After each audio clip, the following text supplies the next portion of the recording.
definitely loud.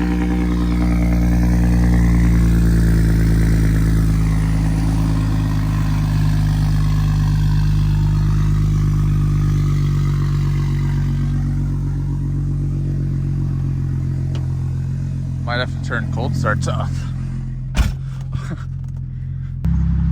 Alright, you guys, so yeah, I'm just gonna do a little updated video on the mod list. I've done one before, but I have added some stuff and changed some stuff. So basically just gonna start with the outside.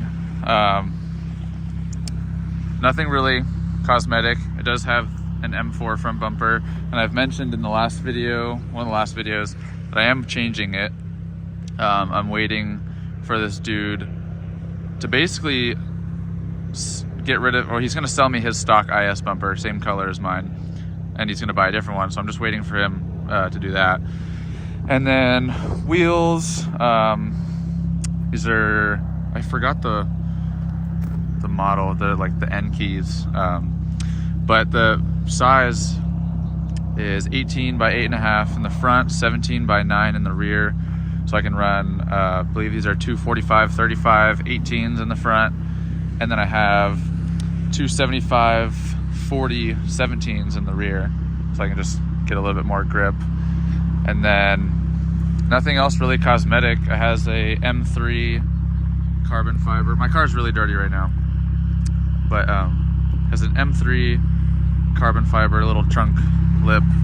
It's OEM from BMW. Then it's an IS, so IS bumper and everything. And then that's about it for the outside. I do have these little mirror caps. I like the way those look. I think that's pretty much it for cosmetics outside. I can tell you guys the suspension. So I do have TC Klein coilovers. They are the single adjustable coilover setup. They're amazing. They have 550-pound springs in the front from Eibach, and then the TC Klein 800-pound springs in the rear, and feels really good. They're super stiff, and it's exactly how I wanted it. So they feel super nice.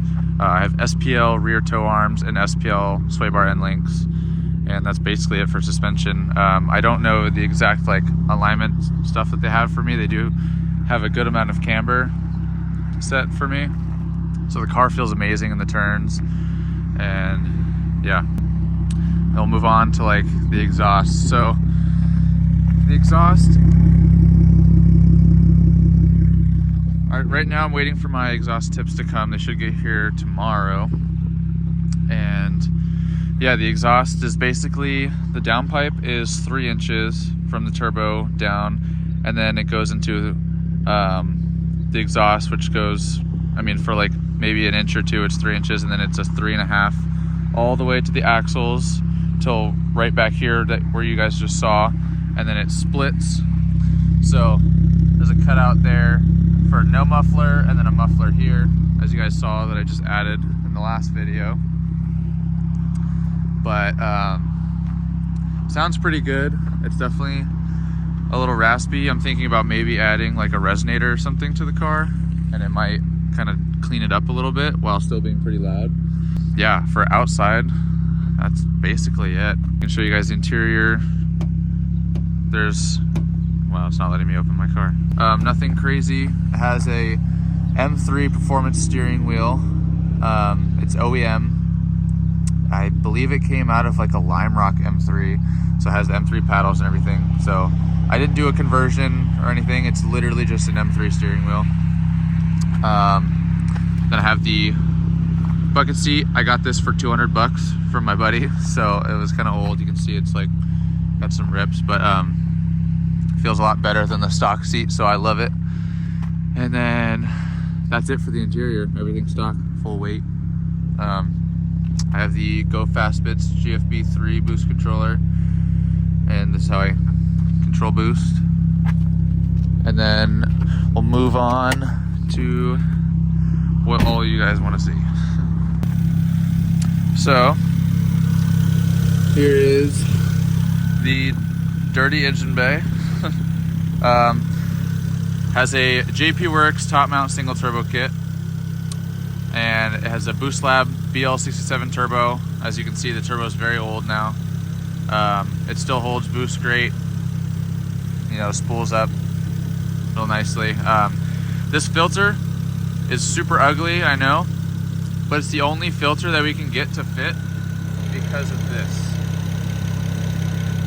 Nothing else fits. Everything's too wide. So I could get like a turbo guard or something, but this just keeps the dust out. As you can see, I don't have fender liner, so I don't want my turbo to be sucking in all this dirt and dust and rocks, whatever. So that just keeps it safe. It's super basic setup. JP Works top mount kit. It has two 40mm wastegates with, I believe, 14-pound springs or 14.5-pound springs. I have the 335D charge pipe, Turbo Smart race port blow-off valve, and yeah, the coolant tank's been relocated to this side. Got the max solenoid. I think that's pretty much it. Has a 7.5-inch stepped intercooler, so it's the big one. And honestly, that's it. Got this little like strut bar. That's pretty much it for like the engine bay. It's really simple setup. There's no port injection, still stock intake manifold. There's no plate or anything. Yeah, and then after that, I mean, it's just the stock high pressure fuel pump, no helix overdrive or anything. And for low pressure fuel pump, I do have the stage 3 bucketed fuel pump from Fuel It. So it's the two 450s, and with that I have the Precision Raceworks fuel filter regulator thing. After that, I think everything else is stock, if there is anything else. Nothing really crazy. There's an event coming up soon, a half-mile event, and I'm thinking about probably putting on the port injection for that and going fully 85. Oh, and yeah, the car is tuned by David's shop, tuned by, everyone says David Shoop, but I'm pretty sure it's pronounced shop. I don't know for sure actually, but tuned by Shoop, tuned by shop. But yeah, he has this car pretty dialed in. It feels really good right now. I was just going over some revisions recently, and it is on E40, so still on a mix. But yeah, that's, I think, it. Oh, I do have, recently we put in this fuel pump control module. I need to clean all this out. So I don't use this EKPM3 anymore. For those of you guys that know, this is what controls the low pressure. Now I have, I don't know if you guys are gonna be able to see it, but that right there, that is the secret.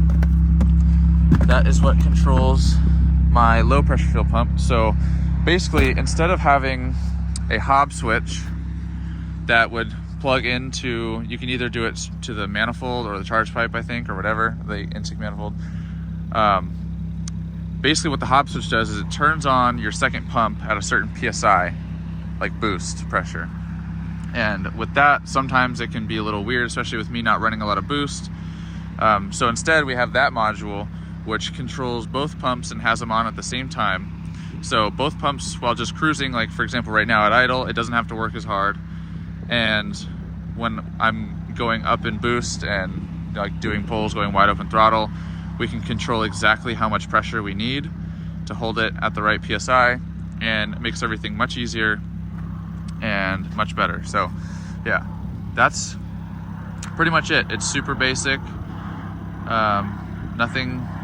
Nothing really crazy. It made 538 on the dyno.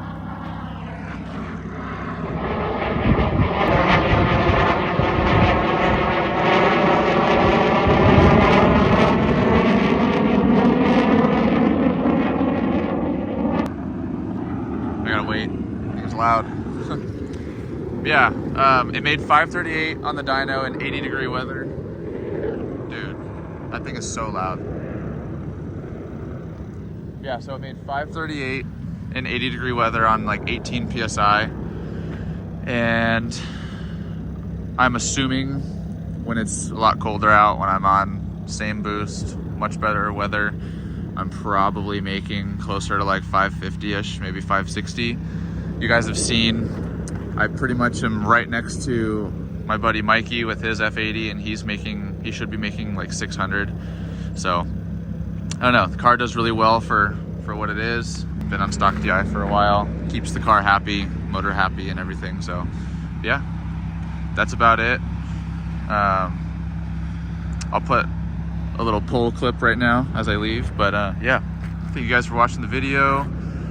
Stay tuned for the next one. Got another jet.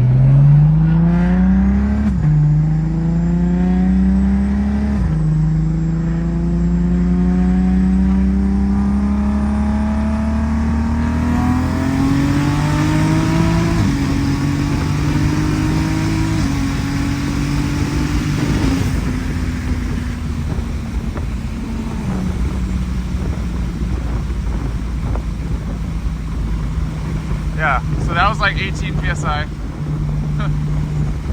Feels really good.